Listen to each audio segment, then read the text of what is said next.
In the headlines, APC presidential candidate takes campaign to worry in Delta State. Rivers State governor insists PDP national chairman cannot lead party campaign. Gunmen kidnapped 2 medical doctors in Cross River. And on the international scene, suspected Congolese soldier killed in Rwanda. Hello and welcome to Trust TV News Updates. I am Martia Umar. Thank you for joining.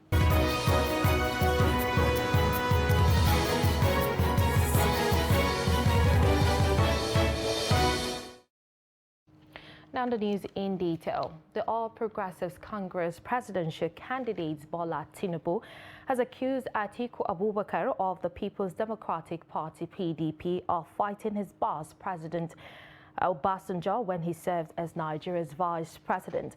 Atiku, the PDP presidential candidate, was vice president under the Olusegun Obasanjo administration between 1999 and 2007. Speaking during the flag-off of the Delta State All Progressives Congress APC governorship campaign in Warri on Saturday, the party's presidential candidate claimed Atiku fought Obasanjo during their tenure. He told the crowd of supporters that the APC would deliver its promises to Nigerians if the party wins next year's election. Apart from Tinubu, several chieftains of the APC attended the event in the rich oil city. Some of them include the party's vice presidential candidate Kashim Shettima, Senate President Ahmed Lawan, Governor Hope Uzodinma of Imo State, Governor Simon Lalong of Plateau State, the Deputy National Chairman of the party, South, Emma Eneko, and a former Edo State Governor Adams Oshiomhole, among others. Our rivals, they no get shame. They no get what? They no get shame. They are fighting in the public. How can they think of governance?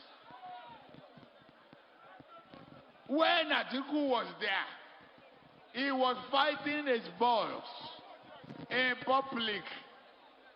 They were telling us how they spend PDM money to buy cars for girlfriends.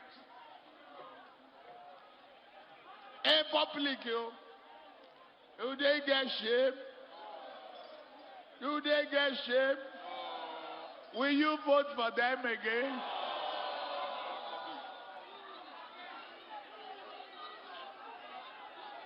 What about me? Let me see your hands up. Let me see your hands up. And the Rivers State Governor, Nyesom Wike, on Saturday again alleged that the national chairman of the People's Democratic Party (PDP), Iyorchia Ayu, pocketed funds realized by the party from the sale of nomination and expression of interest forms for primaries in May. Wike, who spoke at the Adoke Amesia Marcus Stadium during the flag-off of the PDP state-level campaigns in Port Harcourt, the state's capital, challenged Ayu to head to court if he's innocent. The Rivers governor further said that although he believes in the party, he also believes in equity, fairness and justice, and urged the party's presidential candidate Atiku Abubakar to start a government of inclusion and national unity from the party. He said if Atiku believes in restructuring, devolution of power, and that President Muhammadu Buhari appointed 17 Northerners as heads of security chiefs, he should correct it from the party by asking Ayu to step down for a Southerner. In a speech, Autumn insisted that it is only right for a Southerner to succeed President Muhammadu Buhari in May 2023.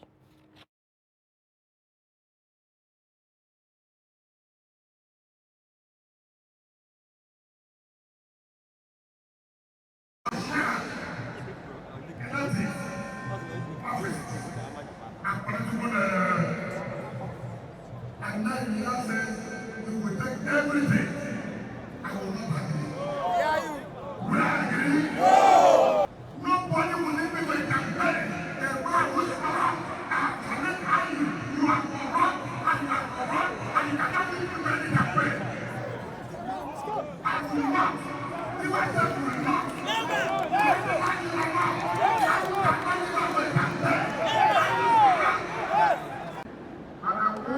assure you that we're working together, the PDP is not together. be able to deploy its conflict resolution mechanism to solve the problems that we have in Libya.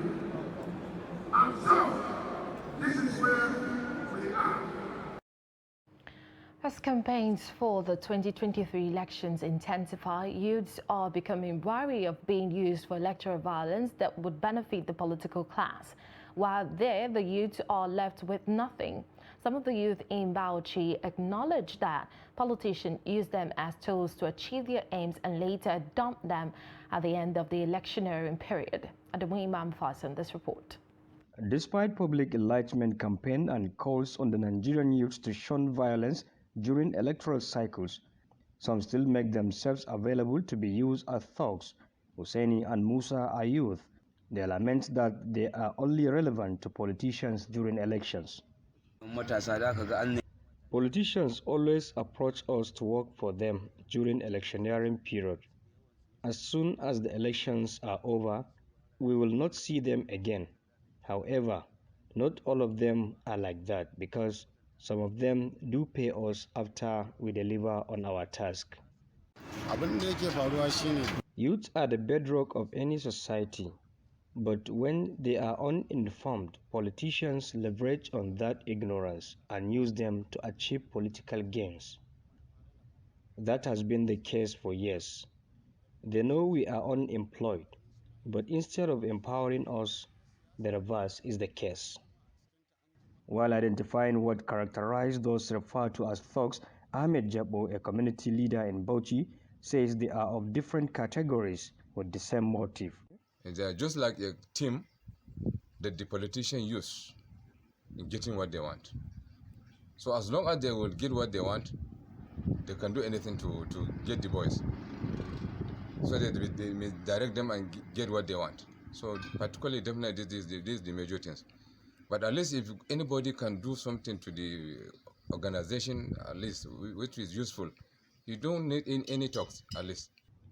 Politicians in the state also maintain that some of these youth are not members of any political party, but rather hired to deliver certain tasks. So they have a place where they normally used to sit in the area. Most of the politicians of that area, despite of different political parties, they used to come with their banners and billboards and give that to the youth. The youth, they will posterate in the street for anybody. If you come with your money, they will collect it and place your banner. They will place APC banners, they will place PDP banners, they will place any banner. So that means that all what they need is the money. They also confirm that the money they are paid to work for politicians is not something to write home about. Adam Imam, Trust TV News, Bauchi. And in a disturbing development, 2 medical doctors have been kidnapped in Cross River State. The chairman of the Nigerian Medical Association, Calabar branch, Dr. Felix Achibong, has said. While the police are yet to comment on the issue, he explained that the incident happened in the Akankpe local government area of the state. The incident, which has come in a few days after 9 people were kidnapped in the same axis, has left many in fear, especially as the axis is the only exit and entry route to the state capital by land. He called on security agencies as well as the state government to do all they can to rescue the victims, as kidnapping them will have a negative impact on healthcare delivery in the state. And the police in Katsina has said that they arrested several suspected terrorists and the robbers, notorious informants to bandits and other criminals terrorizing some parts of the state. Katsina State Police Command gave the hint while parading some suspected criminals in its custody. Abdullahi Yamadi has details of this report.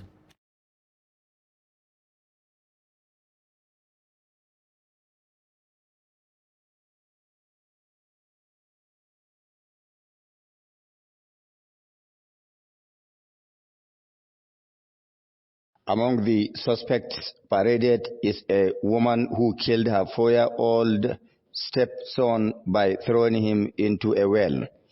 The suspect, Mariam Habibu, went to the house of her ex-husband and lured the boy out of the house and threw him into the well.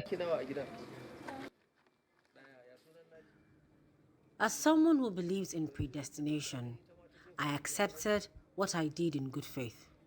If anything like this happens to my own child, I will take it as his or her destiny. That's all. Similarly, 3 suspected armed bandits who confessed to be members of the notorious terrorist kingpins Kachalla Bazamfari and Kachalla Ibrahim Nabaku camps, who specialized in terrorizing residents of Katsina and Zamfara states, were also arrested. They confessed to have participated in a series of attacks leading to homicides, kidnappings, cattle rustlings, and armed robberies, among others.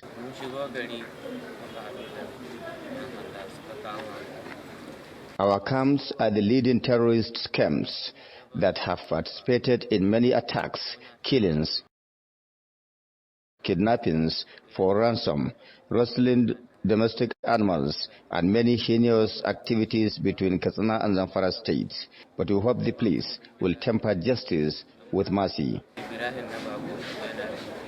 The police operatives are also investigating a suspected member of a notorious car-snatching ring headed by Mohammed Lawal Ibrahim alias Abba Kala.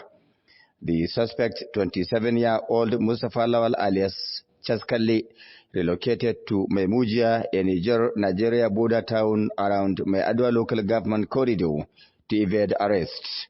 They specialize in breaking into dwelling houses, attacking and robbing them of their motor vehicles.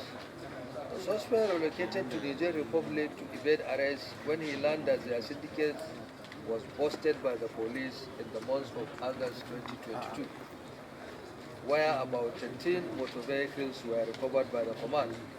Suspect confessed to have participated in several armed robberies in Katsina Metropolis. The Katsina State Police Command, though worried about the increasing spate of criminalities dwarfing the socio-economic development of the people, however, vowed to deal decisively with perpetrators of crimes. Abdullahi Ismayamadi, Trust Television News, Katsina. And still on police activities, but now in Anambra State, where the police command has paraded 20 suspects arrested in different parts of the state for various offences and recovered exhibits from the suspects. The parading took place at the force headquarters in Awka, Anambra State. The report. One of the paraded suspects is 20-year-old Ekenedi Luchukwu Okeke, accused of allegedly killing his 54-year-old stepmother, Teresa Okeke, an accountant with the National Population Commission in Awka, the state capital. The Commissioner of Police, Echeng, said the suspect allegedly connived with his friends to murder the woman in order to withdraw 1 million naira from her bank account. The police also recovered an SUV that was earlier reportedly snatched at gunpoint on the 20th of October in Ibuku area. On 12th of November 2022, a Venza Jeep with registration number KRD 344BT Lagos was intercepted fleeing the scene where security checkpoints at the Siofila Akwata local government was attacked by ASN IPOP militants. In that encounter, 4 ASN IPOP militants were neutralized.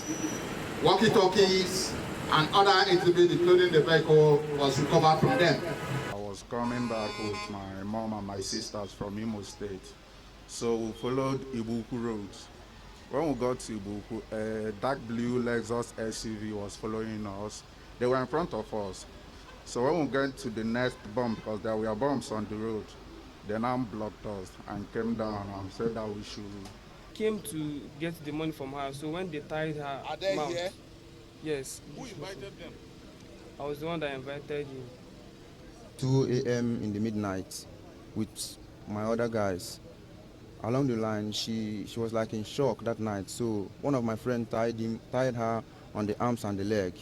The CP warned criminals to vacate the state or meet their Waterloo, saying the command is fully prepared to deal with any recalcitrant criminal in the state. With these notes, I want to emphasize to all criminals to vacate the space of Anambra State or they will meet their Waterloo. We are here to provide, to protect, to secure the good people of Anambra and this state. He called on residents to continue to avail the police of useful information that would lead to the arrest of criminals. Hate speech, the art of misinformation and disinformation aimed to cause mischief against persons or groups, have been identified as one of the major problems of Nigeria as a nation. Some president spoke to Jimmy Azande on the rising trend of hate speech, say if not addressed, the nation may find itself in a precarious situation, especially as the 2023 elections approach. The report. The information space in Nigeria has been corrupted by hate speech, according to these youths. To them, there is too much of ethnic profiling and character assassination by Nigerians, especially on social media. Statement against somebody that you are not sure of, most especially when the statement is targeted towards tarnishing that person. It would also be social have a rethink, even when we think, even when we are told to level a kind of a speech against somebody, because that is not even going to end at a point where we have written about that is going to tarnish that person's image, even including the image of his own children. Hate speech, they also said, is a major setback to the unity of the country, as many have now relied on falsehood in their dealings with one another, a situation that promotes disunity. With many abandoning the conventional media for accurate and verifiable information, the situation is getting even worse by the day. In our present society, hate speech has done a lot of harm, and if you check back in history, wars have been fought, people have gone into serious fight because of speech alone. So I want to advise our youths that whatever we want to do, social media has grown now, the world has grown technologically. On social media we can do everything. We post a lot of things that are not good at all. Sometimes we direct them without facts, and this thing is causing a lot of harm. The residents of Makurdi called on those in the habit to desist and urge the law enforcement agencies to persecute offenders to serve as deterrent. That is, hate speech as what attacks the progress of a community does not just attack the progress of a community. It shows the backwardness, the general level of inability of the people to progress. With deliberate campaigns against the act, many are hopeful that the information space will become less toxic and factual information would find its way to consumers than falsehood. Some residents there at Makurdi, but business activities have been paralyzed at Maigatari and Kongolum border towns. While Maigatari is a border town in Jigawa State, Kongolum is located in Katsina State. Activities have, however, picked up after border reopening in the two-town bordering Niger Republic. Residents of this border town say customs officials and other security operators manning the border control post engage in extortion and harassment along the routes. In the special report, Trust TV's Northwest correspondent Idris Jibrin travels to the two border communities and examines economic activities since the reopening of the border. Take a look. Kongolum, a border town in Maiadwa local government area of Katsina State, was once a hub of cross-border trading activities between Nigeria and Niger Republic. The popular Maiadwa International Market tells a story of how merchants from around the country and Niger Republic are trading across the Daura zone of the state on a daily basis. You know, any place that is close to the border, their business will be thriving because legally, we are allowed to import and export goods, an opportunity we do have above any other town in Katsina. Beyond that, we also have big markets that are booming always.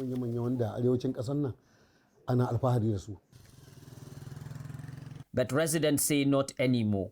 Ever since the border had been closed since last 3 years, if I don't forget, it's 3 years exactly.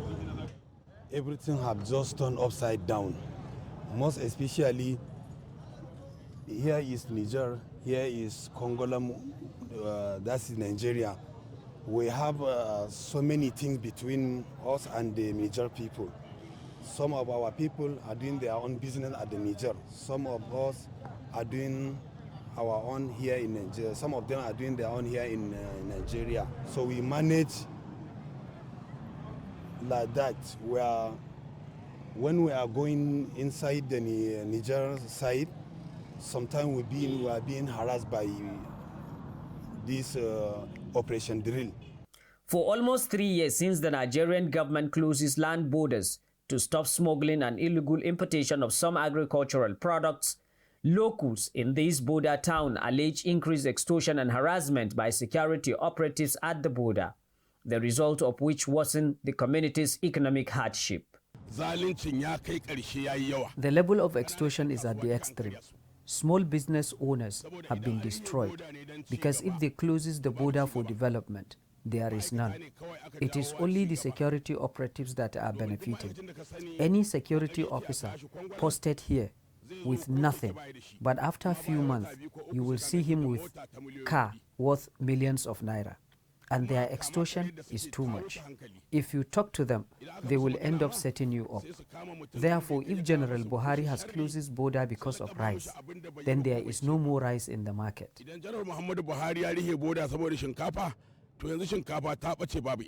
But not for the controller of the Nigeria Customs Service in charge of Katsina State Area Command.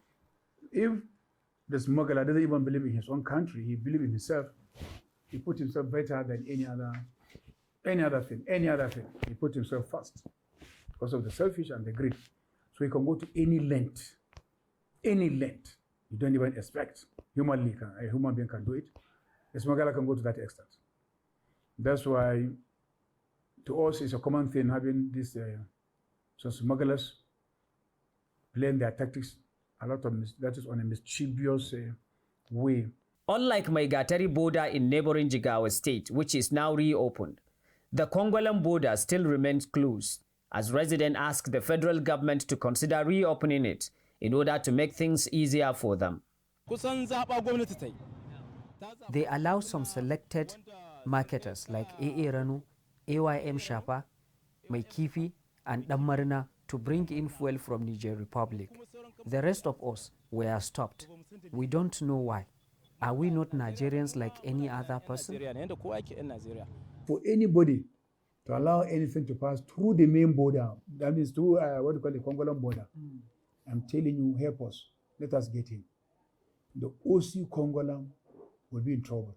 At the moment, businesses in Kongolam are no longer booming as they used to, and the community here hopes that government will look into the activities of security operatives manning the border, which they say have made life even more difficult for them.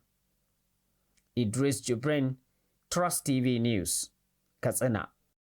Kongolam, and you're watching Trust TV News updates. Coming up shortly, we'll take a look at how local drummers thrive despite civilization. Details of this story and more. Do stay with us.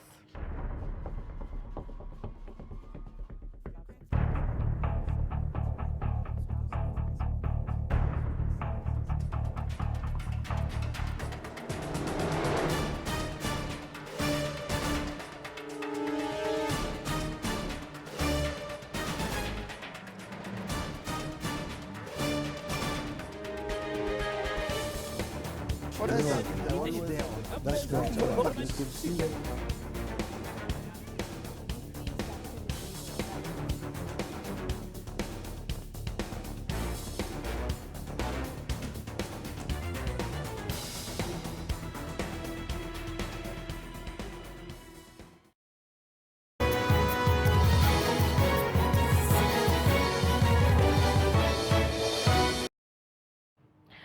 Welcome back to the news update. So before the rest of our stories, a recap of our top stories again. We told you that APC presidential candidate takes campaign to worry in Delta State.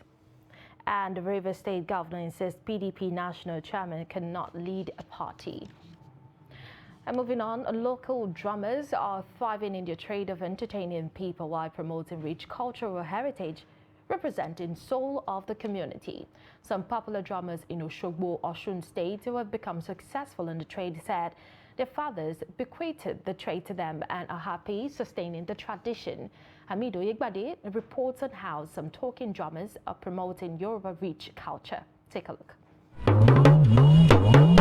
By squeezing the leather tension cords between his arm and body while hitting the round drum head with a curved stick, This drummer changes the pitch of the drum to mimic the tone and prosody of human speech. Since time immemorial till date, local drummers are among the regular features at palaces of traditional rulers in Yoruba land. They entertain the monarchs and guests. In Osogbo, Osun State capital, Taiwo Ganiyu and Waidi Irawo are successful drummers, famous for entertaining people with talking drums. Ẹlòmíì kò mọyì iṣẹ́ tá à ń ṣe. Ẹlòmíì lè ní ẹ má pariwo sí mi létí ariwo yín ti pọ̀ jù. Some people do not appreciate drummers, while some people appreciate us.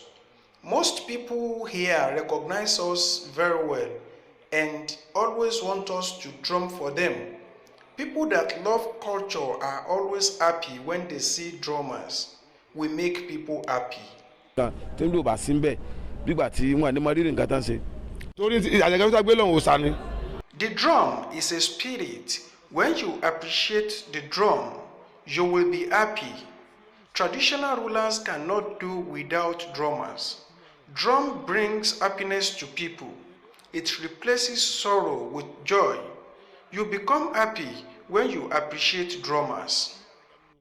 Olushola Ajala, a resident of Osogbo, said drummers need to package themselves well to earn more respect and proper recognition in the society.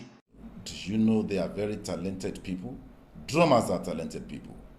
But the problem is because most of them are illiterate. That's the major problem. They do not package. Packaging is it. That's their major problem. Let them package, let them structure, let them not work at cross purposes, let them not fight, let them not beg for money, let them wait to be invited to occasions. That will make them recognized. Meanwhile, as civilization brought modern music, including the foreign songs, the local drummers are thriving as culture-inclined individuals still appreciate the language and rhythm of the talking drums. Amid Oyegbade, Trust TV News, Osogbo. And on the foreign scene, Rwanda's defense ministry has said an unidentified soldier believed to be the Congolese army has been killed after crossing the border and firing at local security forces on Saturday. At about 1 a.m. local time, the man crossed the pit-tide barrier, the border between Goma in the Eastern Democratic Republic of Congo and Rwanda, entering the Rubavu district before shooting at Rwanda Defense Force, guard towers, and the incident comes as rebels from the M23 group, which has been fighting the Congolese government for a decade, made considerable gains in recent weeks, advancing towards Goma as fighting intensifies. And that brings us to the end of the news updated this hour. For more engagements, you can follow us across all our social media platforms. I am Martia Umar. Thank you for watching and stay tuned.